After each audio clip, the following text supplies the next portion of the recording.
सुना होगा, अजीत डोभाल, वो मेरा क्लास फेलो रहा, कानून की क्लास में हम साथ पढ़ते थे। उसका मुझे फ़ोन आया फ़ौरन कि प्राइम मिनिस्टर ये कह रहे हैं आप बोलें नहीं कुछ, चूँकि मैं बोल दिया था, मैं 2-3 चैनल को ये बता चुका था कि हमारी गलती से ये हुआ है, कि वो ये कह रहे हैं कि इस पे तुम चुप रहो। मैं समझ गया था कि अब इसका ये पूरा राजनीतिकरण अपने चुनाव के लिए करेंगे, जो मर गए वो भाड़ में जाए, इनको कोई मतलब नहीं है। और आज तक उस पूरे मामले की कोई जांच नहीं हुई है, कोई उसका नतीजा नहीं आया है। अब आप अंदाज़ा लगा सकते हो कि कितने ख़तरनाक लोग देश चला रहे हैं, जिनको अपने सिपाहियों की जान से हमदर्दी नहीं है, जिनको अपने देश से हमदर्दी नहीं है, और बात लंबी चौड़ी करते हैं, मन की बात करते हैं, कभी तन की बात करते हैं। तो मैं आपसे ये कहना चाहता हूँ कि बहुत हो गया, अब संभल जाओ, और अब नहीं संभलोगे तो हमारी तो अब उम्र लंबी हो गई, चले जाएंगे, लेकिन आपकी पीढ़ियां याद करेंगी कि कभी आपने गलती की थी और एक ऐसी सरकार को बने रहने दिया था जिसने आपका सब बर्बाद कर दिया, खेती भी, फौज भी, नौकरियां भी। तो मैं आपसे, और मैं आऊँगा, इलेक्शन में भी आऊँगा, जो भी आपका आदमी लड़ेगा उसके लिए।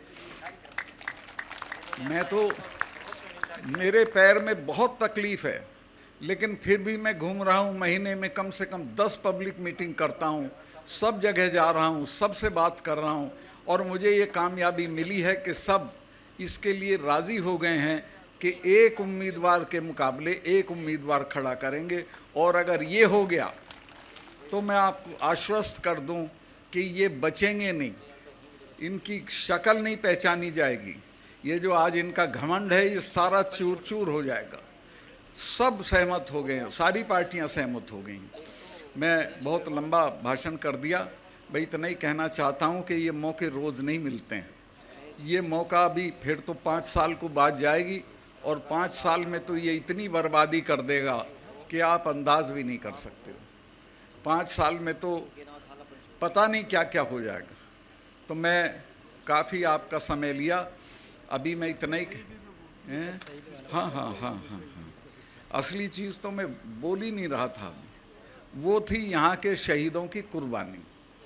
आपके जो 5 लोग शहीद हुए थे, वो अंग्रेज़ों की बंदूकों के सामने खड़े हो गए थे। जब उनकी औलाद हो तो इससे क्या डरने की ज़रूरत है, ये तो कोई चीज़ ही नहीं है। उनसे सीखो, उन्होंने अपना सब कुछ न्यौछावर कर दिया आपके लिए, और आज उनको हम कई बात और बताओ जरूर। अच्छा, तो इसमें शंभू सिंह जी भूखर थे, तुलसाराम जी भूखर थे, टीकूराम जी, सिंह लगा दो अब इनके आगे, राम नहीं थे, चेता जी भूखर थे, आशाराम जी पिलानिया थे, चौधरी छोटू राम ने सीकर में एक महायज्ञ किया था। उसके बाद लोगों में चेतना आई थी, लोग खड़े हो गए थे, अपने नाम के सामने सिंह लिखने लगे थे, लेकिन सामंती ताकतों को वो गवारा नहीं था। इन 5 ने वो नाम भी लिखा, और लगान के मामले में ये संगीनों के सामने खड़े हो गए, मारे गए। इसलिए हम इनका आज जन्मदिन मना रहे हैं, और उसी दिन से सब मना रहे हैं, और आगे आने वाली पीढ़ी भी मनाती रहेंगी, क्योंकि उन्होंने काम ही ऐसा किया था। तो आपसे भी मैं कहना चाहता हूँ कि आप भी, अब तो संगीने भी नहीं हैं। मैं अभी 4 दिन पहले हरियाणा की खापें आई थी मुझे, खापों के चौधरी वो करने आए थे, धन्यवाद। उनको कहीं से सुन गया था कि सीबीआई ने मुझे बुलाया है, तो मैंने उन्हें समझाया कि मुझे नहीं बुलाया, सीबीआई मेरे यहाँ आ रही है बात करने, और वो मेरी जांच नहीं कर रही है, बल्कि जो मैंने बताया था कि कहीं 150 करोड़ रुपए की रिश्वत ली जा रही थी, उसकी जांच करने आ रही है, उस सिलसिले में मुझसे बात करेगी।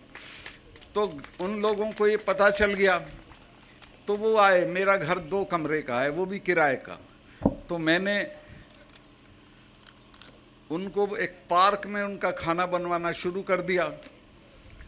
तो प्रधानमंत्री के यहाँ से आदेश हुआ और पुलिस आ गई, और पुलिस ने कहा कि साहब यहाँ खाना नहीं बनेगा, ये पब्लिक प्लेस है, डीडीए की ज़मीन है, मैं कहा यहाँ नहीं बनेगा तो मेरा तो घर है नहीं, मैं तो थाने में ही बनेगा। फिर चलो भाई, तो हम थाने पे जा चढ़े और 2 घंटे के अंदर अंदर फिर आदेश बदल गया। फिर उन्होंने कहा हमने किसी को गिरफ्तार नहीं किया है, सब फ्री हैं, खाना खा के जा सकते हैं। वहीं खाना बना, खाया और चले आए।